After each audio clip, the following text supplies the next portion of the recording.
성도의 짐이라고 하는 제목으로 은혜를 받고자 합니다.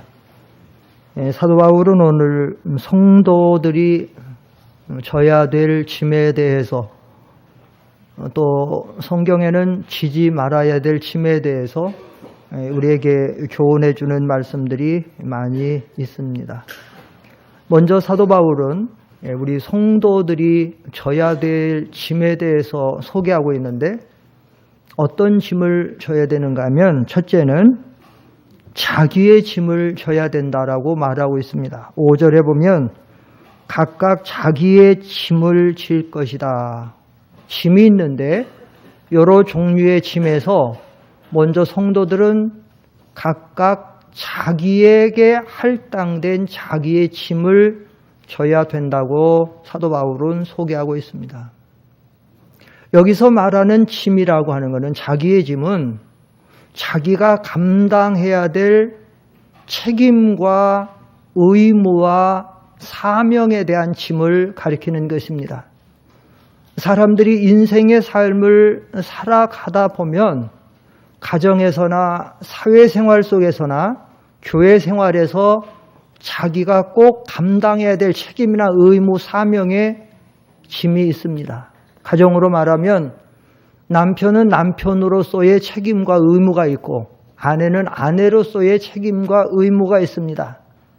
부모는 부모로서의 자식을 기르고 양육해야 될 책임과 의무가 있고, 자식은 자식으로서 부모에 대해서 감당해야 될, 효도하고 돌봐드리고 해야 되는 책임과 의무와 사명이 있다라고 하는 것이죠. 사회생활도 마찬가지입니다.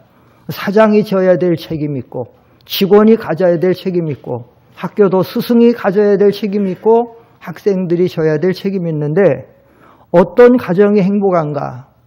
각각 자기의 짐을 잘 짊어지는 가정들, 남편으로서, 아내로서, 부모로서, 자녀로서의 자기의 책임과 의무, 사명에 대한 짐을 잘 짊어질 때에 그 가정들은 부유하든지 가난하든지 그런 가정들은 질서가 있고 규모가 있고 행복하지만, 그렇지 못한 가정들, 어떤 가정을 보면 아내는 열심히 살아가는데 남편은 한량이 되고, 오히려 아내가 힘써서 그 조금 벌어오는 돈을 가져다가 노름하는데 써쳐버리고, 전혀 가족에 대한 자기의 짐을 감당하지 않아서 그런 가정이 힘들어하는 가정들도 많이 볼 수가 있고, 또 어떤 가정은 남편은 정말 가정을 위해서 희생하고 살아가는데 아내가 여러 가지로 좋지 않은 세상주의에 빠져가지고, 그래서 규모 없는 삶을 살아서 힘들게 살아가는 그런 경우가 많이 있다라고 하는 사실입니다. 이런 차원에서 사도 바울은 오늘 갈라디아 교회에게 먼저 교회 안에서도 교회 성도들 간에 서로 자기의 짐을 잘 짊어질 때에 그 교회는 질서가 있고 규모가 있고 그 교회는 은혜와 평강이 있을 것을 말씀하고 있는 것입니다. 교회는 교회에서 목회자로서의 짐이 있습니다. 또 당회원은, 장로들은 당회원으로서의 짐이 있고, 재직들, 집사님들은 집사님으로서의 교회에서 져야 될 짐이 있습니다. 지역장의 짐이 있고 구역장의 짐이 있고, 교사의 짐이 있고 성가대의 짐이 있고, 모든 각 기관에 각자에게 하나님 주신 책임과 의무와 사명에 대한 짐이 있는데, 이 사명을, 교회에 대해서 맡겨준 하나님의 사명을 잘 감당하는 교회가 행복한 교회가 되고 은혜와 평강이 넘치는 교회가 된다라고 하는 사실입니다. 지난 주일날 말씀드렸지만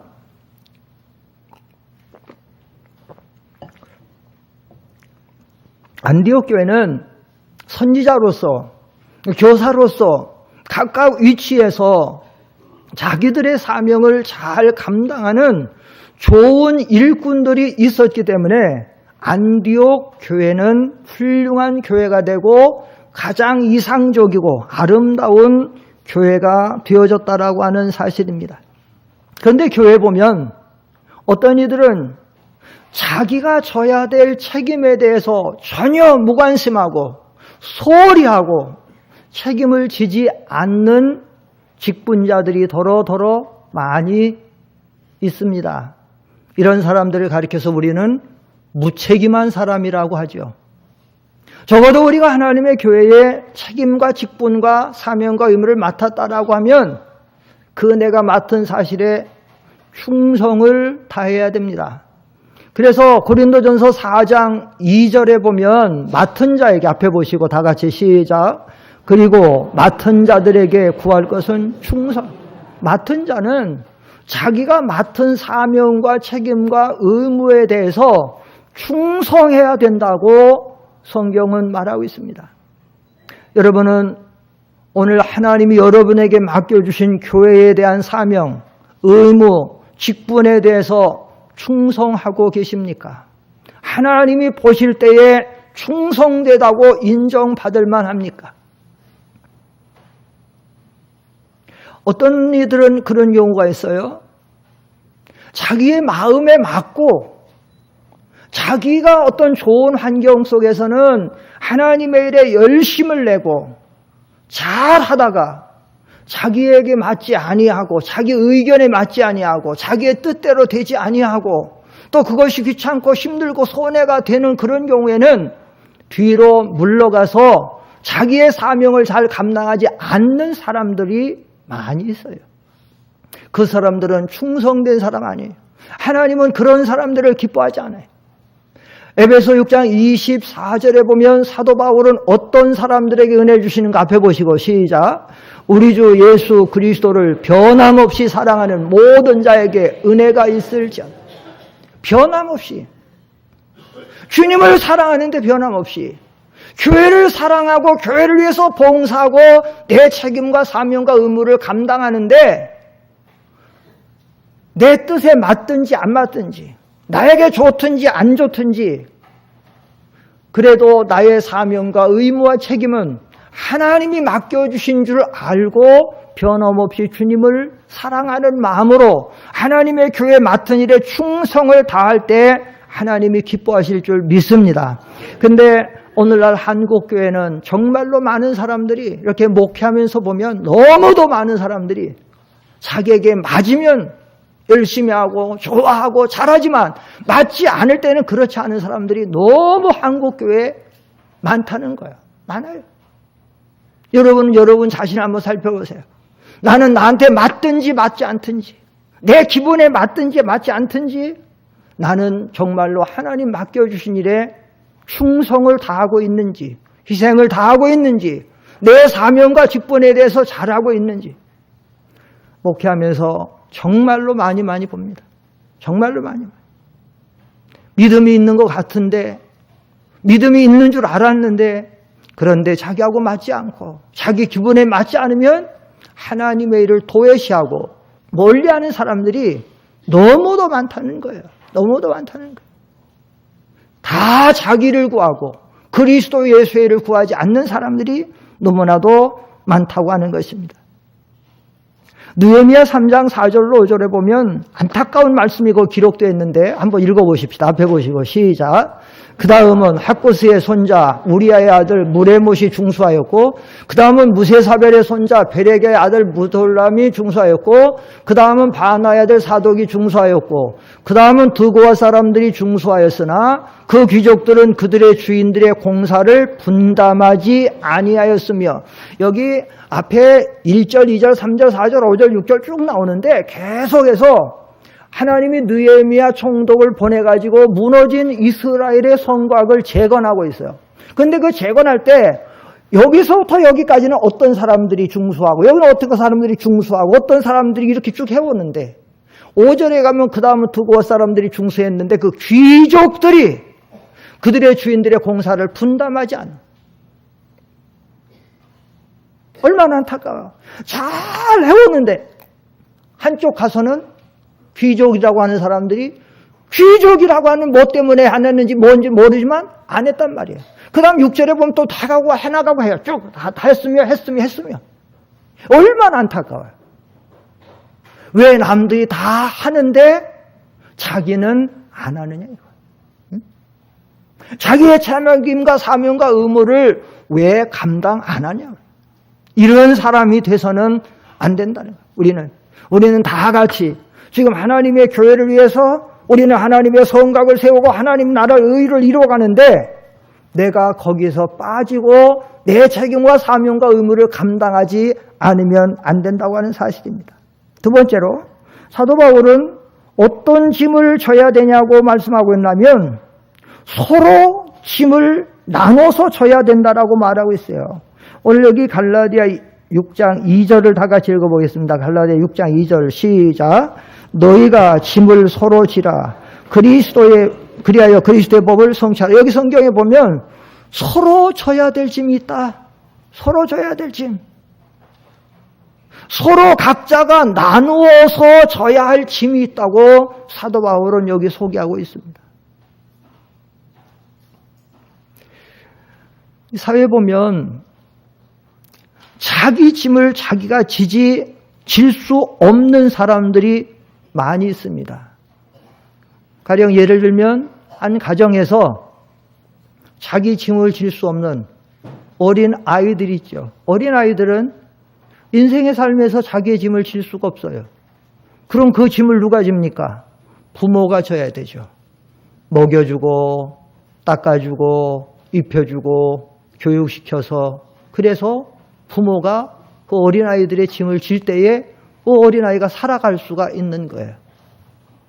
또 이 사회에 보면 나이가 많이 들은 성인들 중에서도 자기의 짐을 질 수 없는 사람들이 있죠. 흔히 장애인들을 그렇게 우리는 말하고 있어요. 장애인들은 나이는 20살, 30살, 몇십 년 다 했어도 어떤 장애가 있기 때문에 정신적인 장애, 육체적인 장애, 어떤 장애가 있어서 자기 스스로 살아가지 못하는 사람들이 있어요. 그 사람들은 누가 돌봐줘야 돼요? 주변에 가까운 사람들, 건강한 사람들, 힘 있는 사람들이 그들의 짐을 져줄 때 장애인들은 그들을 통해서 함께 인생의 삶을 살아갈 수가 있다라고 하는 사실입니다. 그런데 여러분, 교회 안에도 그런 사람들이 많이 있어요. 교회 나오기는 나오는데 새신자들, 초신자들, 아직 진리를 모릅니다. 진리를 깨닫지 못했습니다. 그 사람들은 스스로 자기 신앙생활을 힘있게 해나갈 수가 없어요. 잘 해나가지를 못해요. 그럼 그 사람들은 누가 돌봐줘야 돼요? 그 사람들은 부역장이나 지역장이나 교사들이나 기관장들이나 자기에게 속한 먼저 믿은 사람들, 믿음이 있다고 하는 사람들이 그들의 짐을 져줘야 되죠. 그래서 교회 안에는 그런 분들의 봉사가 아주 큰 거예요. 또 어떤 경우에는 신앙생활은 수십 년 했지만 영적인 장애를 가진 분들이 있어요. 영적인 장애.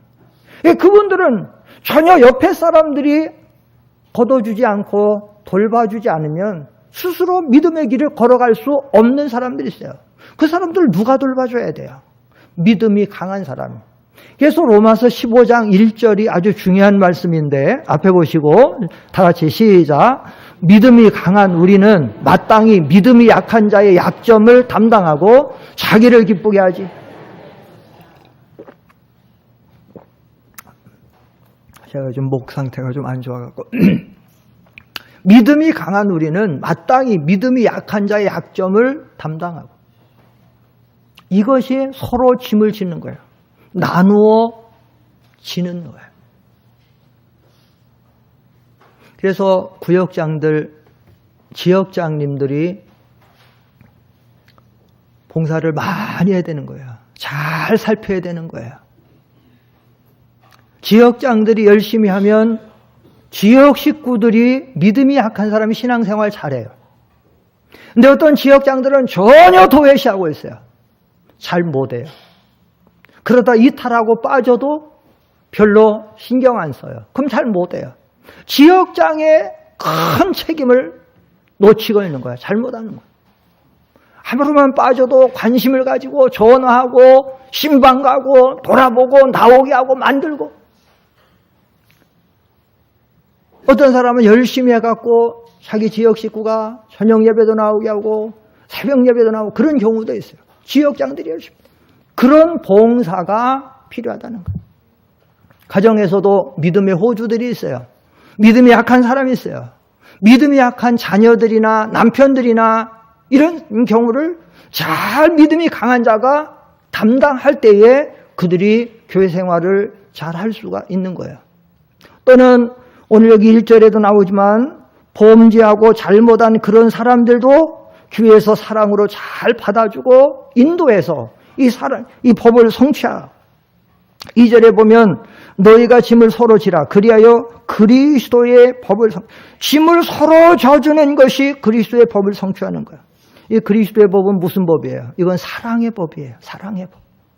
그리스도의 법은 사랑의 법을 가리킵니다. 사랑으로 새신자나 초신자나 영적인 장애 같은 것 가져서 신앙생활을 잘 못하는 사람들을 도와줄 때에 그들도 신앙생활을 함께하고 함께 잘 달려나갈 수가 있다라고 하는 사실입니다. 제가 예전에 군대 생활에서 논산훈련소에서 훈련을 마치고 자대 배치를 받았는데 자대 배치를 받으니까 춘천인데 춘천 자대 배치 딱 받으니까 내 자대에 갔는데 우리 부대원들이 하나도 없어요. 알고 보니까 다 지금 훈련하러 갔어요. 저 화천으로.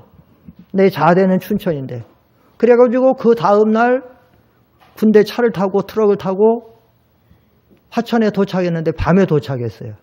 밤에 가니까 밤에 야간 훈련한다고 캄캄한 데 모여있어요. 보이지도 않아요.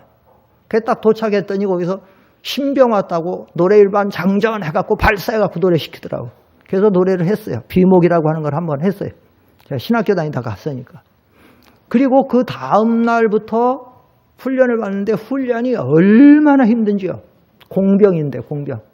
장간 조립교라고 만들어갖고 전쟁이 일어나면 철도 끊어진 것을 철도를 이어서 철도를 놓는 건데 그 철도를 내니까 쇠가 얼마나 무거워요. 그 하나씩 칸는 것을 6명이 이렇게 해갖고 가갖고 철도를 놓는 거예요. 또 이 강에서는 또 탱크를 옮기는 또 중문교라고 하는 걸 만드는 거예요. 아마 공병 단원분들은 제가 얘기하면 뭐나 알 거예요. 얼마나 힘든지 몰라요. 그 훈련이 굉장히 힘들어요. 그리고 마지막 날에는 다 시험을 치는 거예요. 이거 장간 조립교는 몇 초 안에 잘 됐냐 못 됐냐. 이거 중문이요. 이렇게 다 하는 거예요. 근데 제일 힘든 게 뭐냐. 10km를 완전 군장해갖고 구보해서 얼마 안에 몇 분 안에 그것을 통과해 들어가야 되는 거예요. 근데 저는 그렇게 안 해봤어요. 완전 군장해갖고 여기다가 배낭 메고 총 메고 철모하고 여기 뭐 탄띠하고 안 뛰어봤어요. 근데 그걸 가서 저는 신병인데 하는 거예요. 근데 제가 얼마나 힘들어요. 제가 중간쯤 가갖고 막 저는 막 옆에서 막 고참들이 막 소리 치는 거야. 뭐 정신 안 차려 막. 근데 뭐 육체가 안 따라주니까 어떻게 해요. 그러니까 옆에 있는 병장들 고참들이 한 사람이 처음에는 제 철모를 하나 받아주고 또 조금 이따 그래도 막 하니까 한 사람이 제 배낭을 받더라고. 배낭 받으니까 뛸만 하더라고. 그게 들어간 거야. 만약에 그 짝에 그 고참들이 너 왜 못 뛰냐고 질타만 하고 도와주지 않았으면 어떻게 돼요? 저는 낙오되죠. 낙오되면 어떻게 해요? 저만 낙오된 게 아니라 우리 부대가 전체가 거기 낙오되는 거예요. 거기에 낙오되는 거예요. 사랑하는 성도 여러분, 우리가 교회 안에서 교회 일원이 돼서 우리 지금 신앙생활은 함께 상대원 교회라고 하는 공동체를 이루어서 함께 저 천성을 향해서 우리 신앙의 행군을 하는 거예요. 신앙의 행군을 하는데 신앙 행군하다가 보면 믿음이 어린 새신자도 있고 영적인 장애 같은 사람들도 있고 믿음이 온전하지 못한 사람이 있어요. 그 사람들 못한다고 질타만 하지 말고 그 사람들을 잘 위로하고 도와주고 붙잡아 줄 때에 우리는 함께 하나님 앞에 이렇게 행군을 바로 할 수가 있다라고 하는 사실이죠. 그게 오늘 이 본문 말씀이에요. 너희가 짐을 서로 져라. 그래서 그리스도의 법을 성취해야 된다라고 말씀하고 있는 거예요. 세 번째로 우리는 벗어야 될 짐이 있습니다. 이 벗어야 될 짐은 무슨 짐일까요? 이 벗어야 될 짐은 우리의 죄악의 짐입니다. 마태복음 11장 28절 이하에 보면 앞에 보시고 다 같이 시작. 수고하고 무거운 짐진 자들아 다 내게로 오라. 내가 너희를 쉬게 하리라. 여러분 왜 인생의 삶을 살아가는데 이렇게 힘들까요? 어려울까요? 모든 인생은 죄 없는 사람이 없어요. 태어날 때 죄 가운데 태어나는 거야. 원죄라고 그러죠. 원죄. 본죄라고도 하고. 그 원죄, 본죄를 가지고 태어나고 그 죄 자체가 죽음을 가져오고 하나님의 저주를 가져오고 하나님의 심판을 가지고 오는데 이 원죄, 본죄를 가진 사람은 또 자범죄를 안 질 수가 없어요. 또 죄를 져요. 이것 때문에 하나님의 심판과 하나님의 저주와 영원한 사망이 오는 거예요. 여기서 우리가 영생을 얻으려면 어떻게 됩니까? 이 죄의 문제를 가지고 그리스도의 십자가 앞에 나갈 때 주께서 아까 우리가 찬송 부를 것처럼 할렐루야 주님이 우리의 죄를 위해서 죽어주셔서 피 흘렸다고 주님의 십자가의 보혈로 내 모든 죄가 사함받고 내 모든 죄악의 짐이 벗겨질 때에 우리는 거기에서 생명과 구원과 자유와 평화를 얻는 줄 믿습니다. 그래서 우리는 날마다 주님 앞에 나가는 거예요. 이 모든 죄를 벗어버려요. 우리가 예수를 믿은 다음에는 또 죄를 안 짓나요? 또 죄를 짓죠. 그때마다 우리는 요한복음 13장에 보면 이미 목욕한 자는 발밖에 씻을 필요가 없다고 한 것처럼 발을 씻는 거 목욕은 했어요. 아침에 목욕을 했는데 목욕탕 가서 목욕을 해왔는데 근데 하루 살다 보니까 저녁에 발은 더러워졌어. 그럼 발은 또 닦아야 돼. 발은 또 닦아야 돼. 특별히 이스라엘 백성들을 씻는 건 샌들 형식이잖아요. 그 더운 나라에서 이렇게 끈으로 그런 거잖아요. 그럼 먼지가 다 묻죠. 뭐 비포장도에서 다니면. 그럼 저녁엔 또 닦아야 되는 것처럼 우리가 예수를 믿고 구원을 받았지만 죄를 짓는 것은 날마다 주님 앞에 나아가서 우리의 죄를 고백하고 회개하면 하나님은 은혜로우시고 자비로우시고 노하기를 더디하셔서 우리의 모든 죄를 깨끗하게 씻어주시고 용서해 주시는 줄 믿습니다. 그래서 우리가 주님 앞에 나가기만 하면 회개하기만 하면 하나님은 우리의 죄악을 다 벗겨주시고 용서해 주시고 그리고 새로운 하나님의 은혜를 주시는 거예요. 마지막에 네 번째 어떤 짐이 있느냐? 마지막 네 번째 짐은 하나님 앞에 맡겨버려야 될 짐이 있습니다. 맡겨야 될 짐이 있어요. 이 맡겨야 될 짐은 뭐냐? 우리가 인생이 살아가다가 당하는 여러 가지 염려와 근심, 걱정, 어려운 문제들의 짐은 주님 앞에 맡겨야 돼요. 시편 55편 22절을 한번 보십시다. 앞에 보세요. 시작. 앞에 보세요. 시작. 네 짐을 여호와께 맡기라. 그가 너를 붙드시고 의인의 요동함을 영원히 허락지 아니하리라. 네 짐을 여호와께 맡겨라. 무슨 짐이에요? 내가 염려하고 근심하고 걱정하는 이 짐. 내가 지금 가지고 있는 어려운 문제와 내 지금 형편의 어려운 짐을 주님 앞에 맡겨야 된다는 거예요. 우리는 인생에 온전한 인생이 없어요. 우리 인생은 우리는 살아가면서 여러 가지 문제가 발생하고 그래서 살아가다 보면 근심, 걱정이 끊어질 날이 없어요. 찬송가에 그런 찬송이 있죠. 죄짐 맡은 우리 거저 보면 시험, 근심, 걱정 없는 사람 누군가? 없는 사람 없다는 거야. 여러분이 오늘 이 자리에 나온 여러분의 삶에서 문제가 없습니까? 여러분 스스로의 문제, 남편의 문제, 아내의 문제, 자식의 문제, 손주의 문제 없는 사람 없잖아요.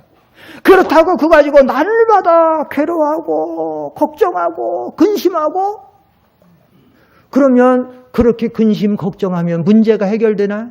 문제가 안 해결돼요. 문제가 안 해결돼요. 하나님 앞에 맡기는데. 근데 사실 우리가 이 하나님 앞에 맡긴다고 하지만 그게 잘 쉽지가 않아요. 맡긴다고 했는데 조금 있으면 또 벌써 또 하고 있어. 그래서 성경은 자꾸 우리에게 맡겨라. 베드로전서 5장 7절에도 보면 내 염려를 앞에 보세요. 시작. 너희 염려를 다 주께 맡기라. 이는 그가 너희를 돌보심이라. 다 주께 맡겨라. 왜냐하면 이는 그가 너희를 돌봐주신다. 너희를 돌봐주신다. 사실 우리 인생은 한 치 앞도 모르고 사는 거예요. 한 치 앞도. 성경이 이렇게 말하고 있죠. 너희는 내일 일을 자랑하지 말라. 내일 너희가 어떤 일을 당하려는지 알지 못한다. 근데 사실은요. 내일 일을 모르는 게 아니고 오늘 일도 몰라요. 오늘 일만 모르는 게 아니라 1시간 후의 일을 몰라요. 1시간 후의 일을. 1시간 후의 일이 뭡니까? 1, 2초, 2, 3초 일을 몰라요. 여러분 1, 2초, 2, 3초 일만 알아도 죽을 사람 안 죽을 수 있어요. 곧 찰나에 그것만 알아도, 내가 지금 무슨 일을 당하냐고 찰나에 그것만 알아도. 우리 그 동료 목사님 사모님은 횡단보도에서 길을 건너는데 발을 딱, 횡단보도가 파란불이 들어가지고 건너려고 딱 발을 내놨는데 택시가 딱 지나가갖고 발 앞에만 부러지고 지나갔어요. 조금만 몸이 1초만 더 앞으로 나갔으면 죽는 거예요. 죽는 거예요. 이건 1초 사이야, 1초 사이. 딱 한 발을 딱 디뎠는데 택시가 그대로 지나가면서 앞 다리만 갈리고 갔어. 만약에 몸이 그 정도 났으면 휙 지나갔는데 죽는 거예요, 죽는 거. 근데 만약에 1, 2초, 2, 3초 1만 알았으면 내가 지나갔는데 택시가 온다. 알았으면 발이 안 놓죠. 뭐냐면 모르는 거예요, 인생은. 우리 삶의 앞길이 뭐고 언제 어떻게 당할지 모르는 거예요. 몇 년 전에 미국에서 그 유명한 우주왕복선 챌린저호를 발사를 시켰죠. 이 챌린저호는 첨단 과학의 모든 것이 집합체예요. 전 세계 유명한 각 최고의 기업들 내에서 5만여 기업에서 200만 개의 그 부품들을 가지고 조립을 했고, 이 최첨단 과학으로, 그리고 100만 분의 1의 오차도 허용되지 않는 완전한 우주왕복선이었어요. 최고의 과학자들이 탔어요. 그리고 출발을 시켰어요. 나사에서